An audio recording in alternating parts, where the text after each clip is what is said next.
السلام علیکم. بہت خوشی کا دن ہے اور مجھے آپ کے سامنے میں آنے کی بھی خوشی ہے کہ آج اللہ سبحانہ و تعالی نے آپ لوگوں کے سامنے مجھ جیسے کم علم کو کچھ کہنے اور کچھ سننے کا موقع دیا. بسم اللہ الرحمن الرحیم. الحمدللہ رب العالمین والصلاة والسلام علی سید الانبیاء والمرسلین محمد وعلی آلہ واصحابہ وازواجہ وذریاتہ واہل بیتہ اجمعین آمین. میرے عزیز بچوں اور بلو ہلز اکیڈمی کے ڈائریکٹر، ٹیچرز، ملازمین اور اس اکیڈمی کے اسٹوڈنٹس، ہم تقریر کرنے کے لیے کھڑے نہیں ہوئے ہیں اور ہمیں تقریر کرنا بھی نہیں آتا ہے.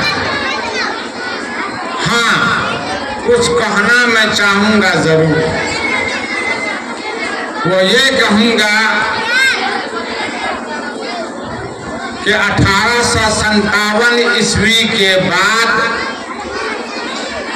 جب ملک کی حالت خراب ہوئی، لاکھوں لاکھ ہندوستانی مسلمان اور غیر مسلم حضرات بھی اس ملک کو آزاد کرانے کے لیے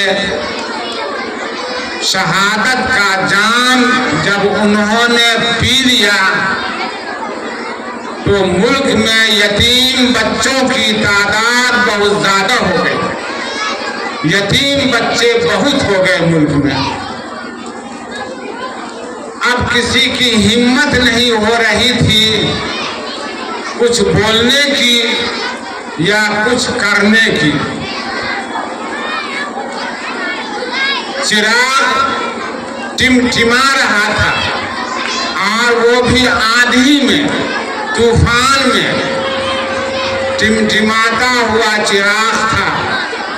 انگریز مکار اور عیار نے، جنہوں نے ہمارے باپ دادا کی جان لے لی تھی، ہماری عزتوں کو برباد کر دیا تھا، ہمارے مال اور اسباب کو لوٹ لیا تھا،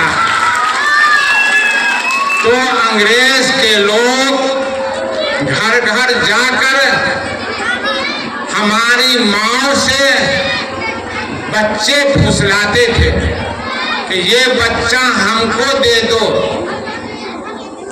تمہارے پاس تو پیسے نہیں ہیں کہ تم بچے کو پڑھاؤ گے، تمہارے پاس تو دانا نہیں ہے کہ تم بچے کو کھلاؤ گے، تو تمہارے بچے جب جاہل رہیں گے، غریب رہیں گے، تو تمہارے بچے کو نوکری نہیں ہوگی.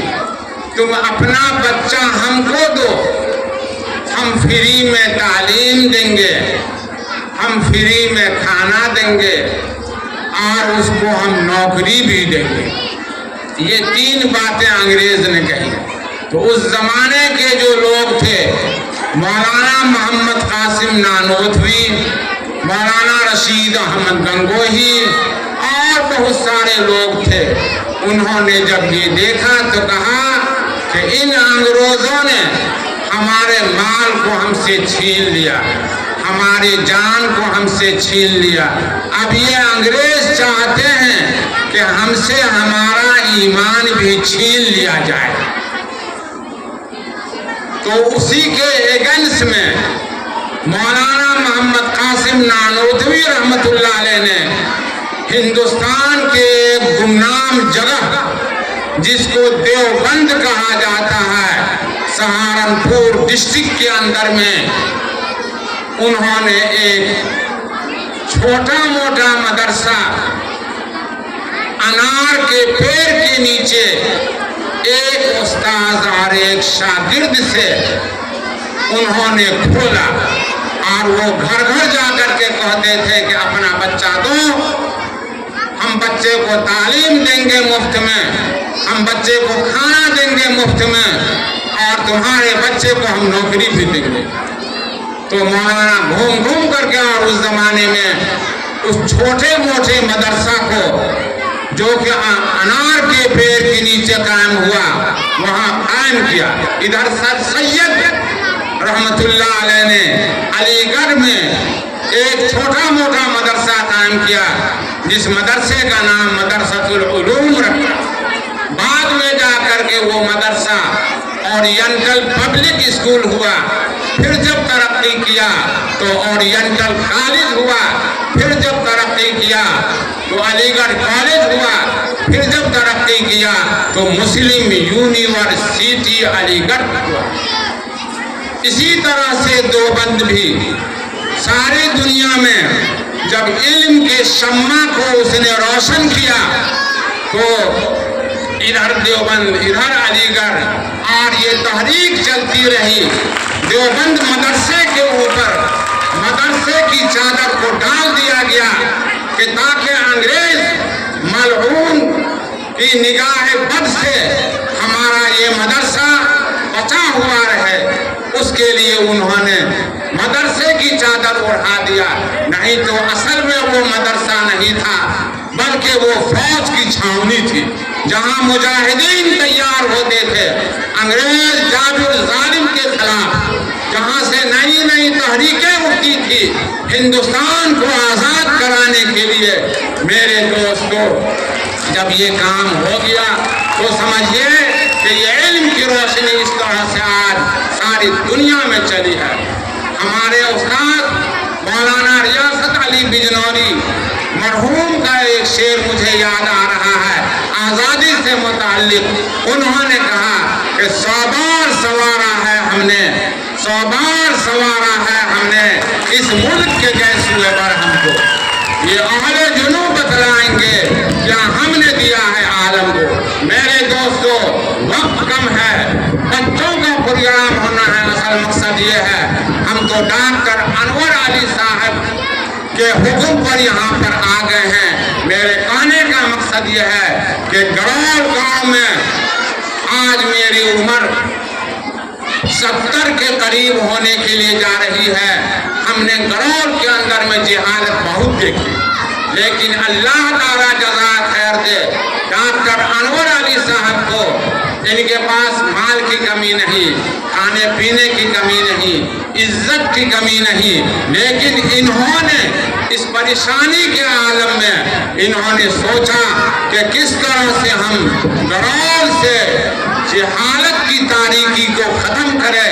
और उसके लिए इन्होंने रात और दिन कोशिश करके एक ऐसा इदारा को वजूद बख्शा जिसकी जितनी भी तारीफ की जाए कम है। मैं ये कहता हूँ, मैं ये समझता हूँ ये इदारा उसी तरह से काम करेगा जिस तरह से सर सैयद ने इदारा कायम करके सारी दुनिया को एक दिशा बतला दिया। इसी तरह से डॉक्टर अनवर अली साहब भी अल्लाह सुब्हानहू व तआला इनकी हयात में बरकत दे, इनके माल में बरकत दे, इनके जान में बरकत दे, इनके औलाद में बरकत दे। आमीन। अल्लाह ताला इनको काम रखे। मेरे दोस्तों, आखिर में मैं ये बात कह करके अपनी बात को मैं खत्म करना चाहता हूँ कि देखिए, हिंदुस्तान ऐसे बाकी नहीं रहेगा। आज जो मुल्क की हालत खराब हो रही है, हिंदू मुसलमान, पाकिस्तान हिंदुस्तान, इससे मुल्क टूटेगा, मुल्क कमजोर होगा। इसलिए हम ये जानते हैं कि हमारे 95% लोग बिल्कुल सही हैं, 2 या 3% लोग चाहते हैं कि मुल्क की फिजा को खत्म किया जाए। हमारे हमारे जो 95% के लोग हैं, मैं उनसे ये अर्ज करूंगा कि जो लोग इस तरह की तहरीक चलाते हैं उनका मुंह तोड़ जवाब दीजिए, जब ये जाकर के हमारा ये मुल्क सारी दुनिया में ये नाम रोशन किया है, नाम रोशन करेगा। इतनी ही पर हम अपनी बात को खत्म करते हैं। नारा लगाइए मुल्क का, हिंदुस्तान जिंदाबाद, हिंदुस्तान जिंदाबाद, हिंदुस्तान जिंदाबाद, ब्लू हिल्स एकेडमी जिंदाबाद, ब्लू हिल्स एकेडमी जिंदाबाद, ब्लू हिल्स एकेडमी जिंदाबाद। अल्लाह सुब्हानहू व तआला आप तमाम लोगों के लिए इल्म के रास्ते को आसान फरमाए। आमीन। व आखिरु दअवाना अनिल हम्दुलिल्लाहि रब्बिल आलमीन। अस्सलामु अलैकुम व रहमतुल्लाहि व बरकातुहू।